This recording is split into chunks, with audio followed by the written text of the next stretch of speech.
अलीगढ़ से, जहां deputy CM ने जनसभा के दौरान कांग्रेस सपा पर जमकर बरसे। खबर को विस्तार से जानेंगे, लेकिन उससे पहले लेते हैं एक छोटा सा ब्रेक। हेल्प इंडिया ट्रैवल के क्षेत्र में अनोखा खोज, जल्द बनाएगा करोड़पति, जो दिलाएगा 4 प्रकार के लाभ: रेफलर income, activate income, ride income, auto growth income. तुरंत जुड़े, सोचेंगे तो पछताएंगे। अधिक जानकारी के लिए व्हाट्सएप करें 9795659565। ब्रेक के बाद आपका स्वागत है। खबर है यूपी के अलीगढ़ से, जहां अतरौली कस्बे में उप मुख्यमंत्री केशव प्रसाद मौर्य द्वारा जनसभा को किया गया संबोधित। निकाय चुनाव में जीत का किया गया आह्वान। अतरौली कस्बे में निकाय चुनाव को लेकर उप मुख्यमंत्री केशव प्रसाद मौर्य के द्वारा एक जनसभा को संबोधित करते हुए जनता से निकाय चुनाव में भाजपा प्रत्याशी को जिताने की अपील की है। कस्बे में सब्जी मंडी चौराहे पर चल रही जनसभा को लेकर आज उप मुख्यमंत्री केशव प्रसाद मौर्य का हेलीकॉप्टर से अतरौली में आगमन हुआ, जिसके बाद नगर पालिका परिषद अतरौली के निकाय चुनाव में भाजपा प्रत्याशी को जिताने की उनके द्वारा अपील की गई। जनसभा को सुनने के लिए दर्जनों लोग यहां सभा में सम्मिलित हुए, तो वहीं केशव प्रसाद मौर्य के द्वारा डबल इंजन की सरकार को मजबूत करने का आह्वान भी किया। निकाय चुनाव में भाजपा के उप मुख्यमंत्री का कितना असर पड़ पाएगा, यह तो आने वाला ही वक्त ही बताएगा। फिलहाल जनसभा को संबोधित करते हुए उनके द्वारा भाजपा को मजबूत करने की बात कही गई है। देखिए अलीगढ़ से डिस्ट्रिक्ट इंचार्ज गौरव रावत की रिपोर्ट। मैं केवल यही आया हूँ, ये सपा बसपा कांग्रेस आईसीयू में पड़ी हुई है। अब इनको ऑक्सीजन देने की जरूरत नहीं है, क्योंकि इनको ऑक्सीजन देने का मतलब है ये फिर उत्तर प्रदेश को बर्बादी की ओर ले जाएंगे। इनको कहीं से रास्ता मिल जाए तो तुरंत कहते रहते हैं, देखिए अब तो यहाँ अतरौली में भी भारतीय जनता पार्टी का कमल नहीं खिला है, इसलिए भाजपा जब बाबूजी के गढ़ में कमजोर हो जाएगी तो प्रदेश में कैसे। लेकिन आपको मैं बताना चाहता हूँ, पहले चरण का कल चुनाव हुआ है, शायद ही समाजवादी पार्टी, बहुजन समाज पार्टी और कांग्रेस पार्टी का 2-4 कहीं सीट मिल जाए तो बहुत बड़ी बात होगी, नहीं तो मुझे कहीं इनका खाता खुलता नजर नहीं आ रहा। भारतीय जनता पार्टी की आंधी चल रही है। हम लोग तो पूरे प्रदेश में जा रहे हैं और जा करके देख रहे हैं, और जनता ने ठान लिया है। ये सपा वालों, बसपा वाले सब बड़े बड़े अहंकारपूर्ण दावा करते थे। 2022 याद है कि नहीं याद है?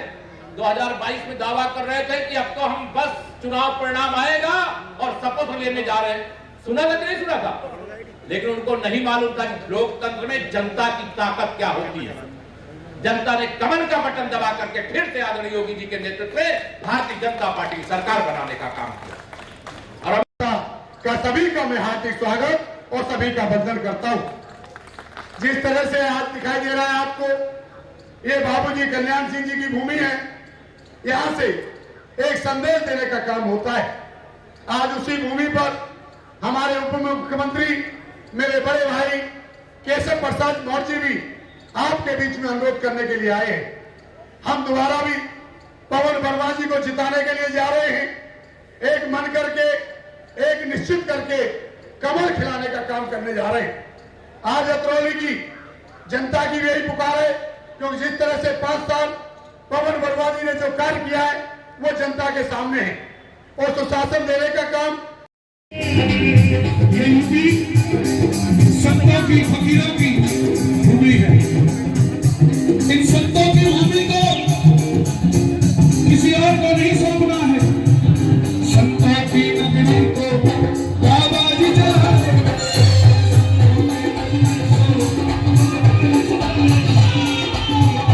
अपने राजनीतिक जीवन के लिए सौभाग्य का दिन मानता हूं कि जो उत्तर प्रदेश के स्वच्छ प्रशासन देने के लिए पूरे प्रदेश नहीं पूरे देश में जिनकी चर्चा आज भी होती है, ऐसे बाबूजी कल्याण सिंह जी का यह कर्मभूमि और जन्मभूमि, और मुझे जो पता चला कि यहीं से वो अपने चुनाव अभियान की शुरुआत करते थे, यहाँ आया हूँ। श्री पवन वर्मा जी जो भारतीय जनता पार्टी के नगर पालिका अध्यक्ष पद के प्रत्याशी हैं, उनके लिए वोट मांगने के लिए, और लोगों से मैंने जो पूछा भी है, सब लोगों ने कहा है कि बाबूजी को ही सच्ची श्रद्धांजलि अर्पित करने के लिए हम एक बार फिर से कमल खिलाएंगे।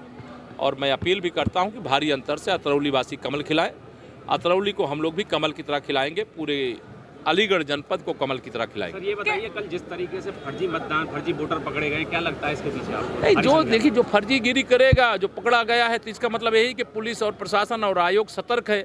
जो गलत करते हैं वो पकड़े जाते हैं। केशव प्रसाद जी, जिस तरीके से आप केरल स्टोरी फिल्म आई हुई है जिसको लेके कंट्रोवर्सी हो रही है, कांग्रेस कह रही है कि इस पर प्रतिबंध लगना चाहिए। ये अभी देखिए, मैंने देखा नहीं, उस पर कोई प्रतिक्रिया नहीं कर सकता। बड़े शहरों में कम रहा है, छोटे शहरों में ज्यादा मतदान का प्रतिशत। देखिए, क्या है कि बड़े शहरों में यह सच है कि मतदान का प्रतिशत कम रहा है, लेकिन वहाँ नौकरी पेशा से जुड़े हुए लोग ज़्यादा रहते हैं, वो शहरों से बाहर रहते हैं और वोट डालने वाले दिन आना चाहिए, नहीं आ पाते हैं। इसके कारण कुछ परसेंटेज इस कारण से भी कम रहता है। लेकिन इसके बाद भी जहाँ कल 4 मई को चुनाव हुए हैं, वहाँ लगभग 99% स्थानों पे भारतीय जनता पार्टी कमल कर रहा है। जागरूकता के लिए कुछ प्रयास किए जाएंगे? मतदान जागरूकता के हाँ, लिए वो तो आयोग को करना चाहिए, आयोग करेगा और पार्टी के स्तर पर भी हम लोग प्रयास सर, करेंगे। आप खुद अतरौली में प्रचार के लिए आए हैं, तो क्या लग रहा है जनता का कितना प्यार? ये बहन एक बात सवाल कर रही है, उसकी भी सुनो। हाँ, बोलो। सर, आप खुद अतरौली में प्रचार के लिए आए हैं, तो क्या लग रहा है जनता का कितना प्यार भाजपा के खाते में? नहीं, भाजपा के लिए निश्चित तौर से जबरदस्त प्यार है और अगर आप अतरौली के हैं तो आप भी कमल के फूल को वोट देंगी। धन्यवाद।